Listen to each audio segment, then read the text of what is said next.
That was terrible. Baby, I like that one. If you are thinking about getting started in live streaming, whether it be Twitch, YouTube, or any other platform, you're going to need a few things before your first session. Top 3, computer, microphone, and camera. Combine those with some software like OBS, and you're going to be up and running. Now, if you want to take your stream to the next level, you can add this. And lucky for you, it's only 50 bucks. I'm Jesse, this is Bartman's Bits, and today we are throwing audio in the mixer.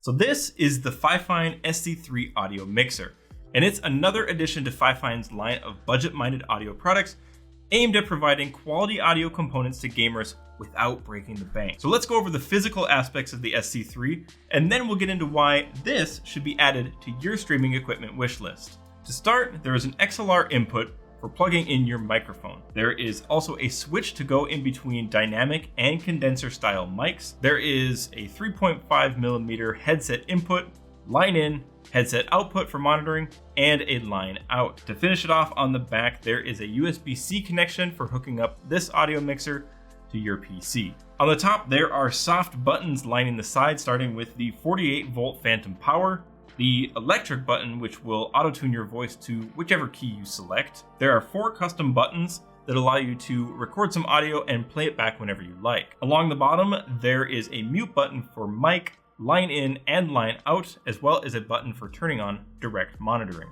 So that wraps up the I/O.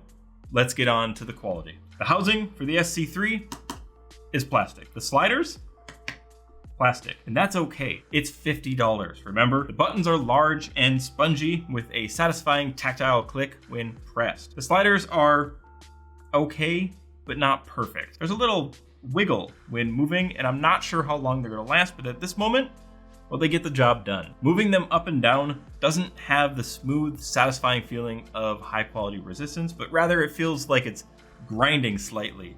And that resistance varies throughout the full travel. But you aren't supposed to be messing with these all the time. You set your levels and leave it alone. The top of the audio mixer has level indicators for microphone input and headphone output, so you can monitor for clipping. The problem I have with this is that when compared to the level shown in OBS or Auditions, you will be clipping long before the mixer indicates it. You can see here, the sound is clipping in OBS, and this is what the mixer shows. The inputs are all 3.5mm, so they will be compatible with most budget input or output hardware. Moving up a few dollar categories, you'll start to find that 6.35mm and XLR as standard. At that level though, probably time to upgrade your mixer. The electric or auto-tune button and the voice changer are pretty gimmicky, but that might be something that you wanted in your stream. Not something I'll be using, but it's fun to play around with. Okay, so what I've done is I've started up OBS so that we can check out these voice altering buttons, and also so you can hear how it sounds directly recording into OBS from the Rode NTG mic up here above my head. So let's get to it. All right, so this is auto tune, and you can hear it kind of wave the voice a little bit. I would have to sing a little bit. That was terrible, but you can hear what it does, and you can change the pitch of that. I'm not going to. That's all you get. All right, so voice changing time, because that's what you all want to hear. Here's male. And a really low male. I don't know why it does it like that, but okay. Now we move on to female. Just sounds like it's pitch shifting a little bit. Not really, well, just a little higher. Robot. That's pretty cool. It sounds like a robot. And yet everything seems like it's just really low. Monster. That's a monster sound. Let's switch to Baby. I like that one. That one sounds pretty cool. Especially the laugh. and Elder. The last one is Elder. I think my favorite's Baby out of all of those. Let's go ahead and shut that off. And while we're here, let's record one of the custom buttons here to see how easy that is. Thanks for watching this video. Subscribe, and I'll see you in the next one. Okay, so that recorded. Now I should be able to play that back and hopefully it works. Thanks for watching this video. Subscribe, and I'll see you in the next one. Easy. Bye. I can't think of what else to say. Bye. I can't think of what else to say. Back to the video.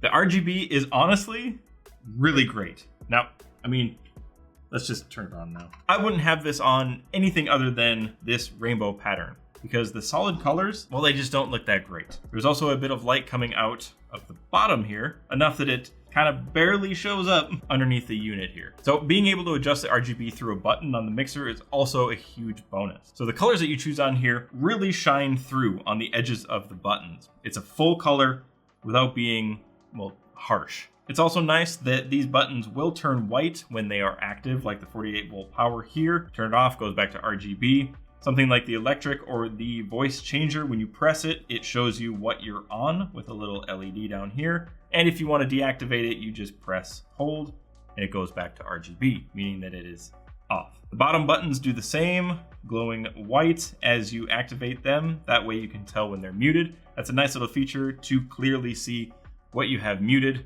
just in case there's something wrong with your audio. You're like, oh, I can see it right there. Changing the levels on here gives you a temporary display of what you set it at before returning to the level indicator that it was previously. And for the custom buttons to record, you press and hold.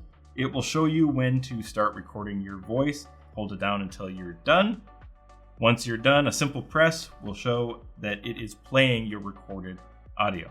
Once it's finished, it will return back to RGB. All right, so the audio recorded through OBS or straight into Auditions sounded a little metallic and tinny when compared to a dedicated audio interface. Now, this isn't a huge deal as you aren't using this to record audio like you would on something like the SC1 or some other interface, like the Scarlett 2i2 that I'm using right now. For streaming, it's gonna work just fine, and if you use this for something like podcasting, well, that can be fixed in post. This mixer fits in nicely with Fifine's AM8 microphone and H9 headset.